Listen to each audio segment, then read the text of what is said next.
మొక్కల్ని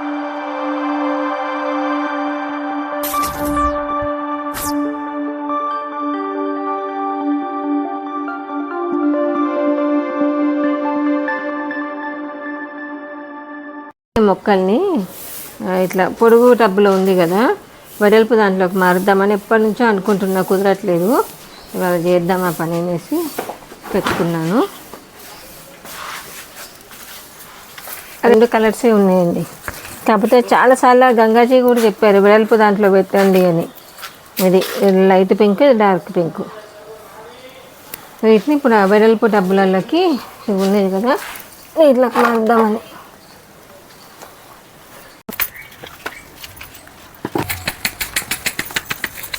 తీసేసి దాంట్లోకి షిఫ్ట్ చేయాలని ఆలోచన. అందులో నాకు మా గంగాజీ ఏం చెప్పారంటే, ఇది ఉంటుంది చూడండి, దీని మొదలు అనేది బయటకు ఉండాలట, అంత లోపలికి ఉండొద్దట.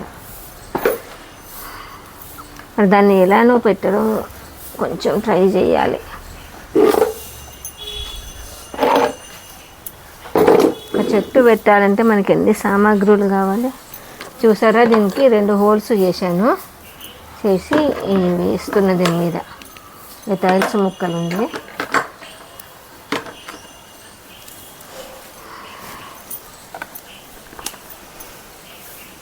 ఇలా ఉంది.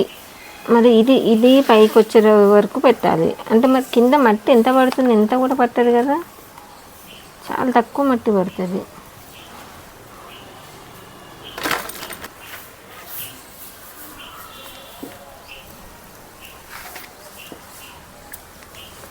ఇట్లా పెడితే సరిపోతుందేమో. కానీ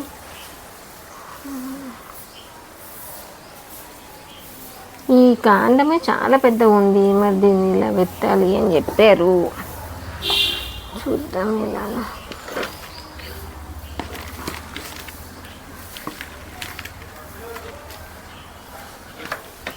నిజంగానండి రాను మట్టి అనేది బంగారం అయిపోతుంది. నర్సరీ వాళ్ళకు కూడా ఇది ఒక మంచి అవకాశం లాగా, మంచి టైం లాగా. వాళ్ళు కూడా వెళ్ళినప్పుడల్లా ఒక రేటు చెప్తున్నారు. అంటే వాళ్ళు యూట్యూబ్ వాళ్ళు అందరూ చెట్ల మీద పడ్డారు అని వాళ్ళకి అర్థమైపోయి ఉంటుంది.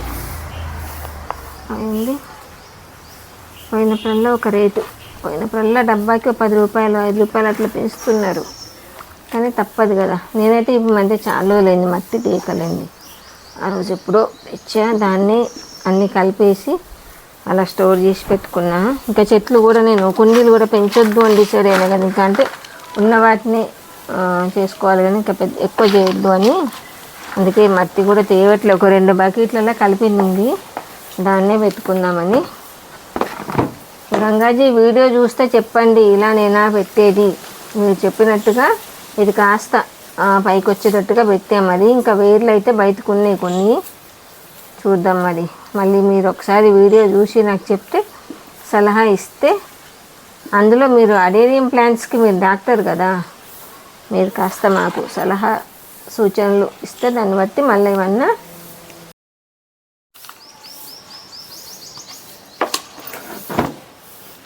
మట్టి అయితే దీనికి ఈ గట్టు లాంటి దానికి ఉన్న మట్టి అంతా తీసానండి.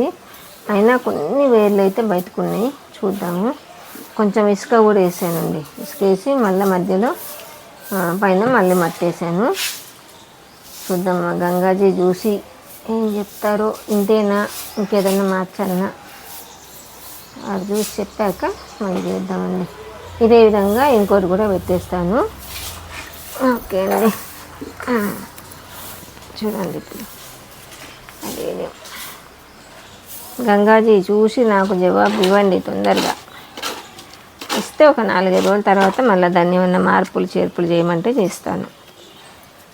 బాగుంది, ఇలా పెడితే బాగుంది. కానీ మరి కరెక్టేనో కాదో ఈ పద్ధతి. రెండో దాన్ని కూడా ఇట్లనే సాఫ్ చేస్తున్నా.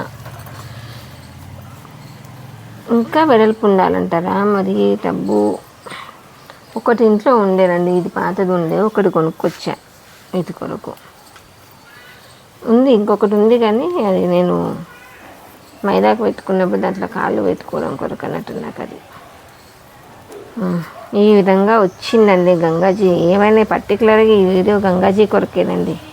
భీమవరం గంగక్క అని వ్లాగ్స్ ఉంటుంది చూడండి. తను ప్లాంట్స్లలో ఏ ప్లాంట్ అయినా చాలా ఇంట్రెస్ట్గా పెడితే ఆమె పెట్టే విధానం బాగుంటుంది.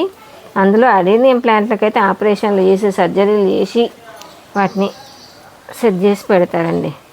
ఇలా వచ్చింది. ఇప్పుడు దీన్ని ఇంకో టబ్లో నేను పెడతాను. దీంట్లో కూడా అదేవిధంగా కొంచెం ఇసుక కూడా కలిపి పెట్టుకున్నా ఇదే మట్టిలో. సరే, సెట్ చేశాక చూపిస్తానండి. కంటేనే ఎడారి మొక్కనండి. అసలు దీనికి ఎక్కువ నీళ్ళు అవసరం లేదు. దానికి తోడు ఫుల్ ఎండ ఉన్న ప్లేస్లోనే పెట్టాలండి. కొంచెము సన్ రైజ్ తక్కువ ఉన్నదంటే మొక్క ఎదుగుదల అనేది తగ్గిపోతుంది. ఈ ఎడారిలో ఎట్లుంటాయి మొక్కలు, నీళ్ళు లేకున్నా ఎండకైనా బతికే ఇది అన్నట్టు. మిగతా మొక్కల్లాగా కాదు, ఇది కొంచెం చాలా రఫ్ మొక్క అని చెప్పొచ్చు. మనం ఒక 4-5 రోజులు నీళ్ళు పోయిపోయినా ఏం కాదు, రోజు ఇవ్వని అవసరం లేదు. ఓకే అండి, రెండోది కూడా ఈ విధంగా సెట్ చేసా. కొంచెం వేర్లు అయితే బయటకు ఉన్నాయి. మరి ఒక్కసారి చూసి ఒక 2-3 రోజుల తర్వాత చూసి మళ్ళీ కొంచెం ఏమైనా మట్టి అవసరం ఉంటే ఇద్దాము. ఈ గడ్డ అయితే దాదాపు 5 వరకే పెట్టానండి. వారు చెప్పిన విధంగానే పెట్టాను. చూద్దాం. నాకు ఇంకా ఎడేనియంలో ముద్ద పూలు కావాలని ఉంది. మొక్కలు ఎక్కడ దొరకట్లేదు నాకు, కొమ్మలు. ఓకే అండి, 2 అడేనియం ప్లాంట్స్ అయితే ఈ విధంగా సెట్ చేశాను. ఓకే అండి, బాయ్ బాయ్.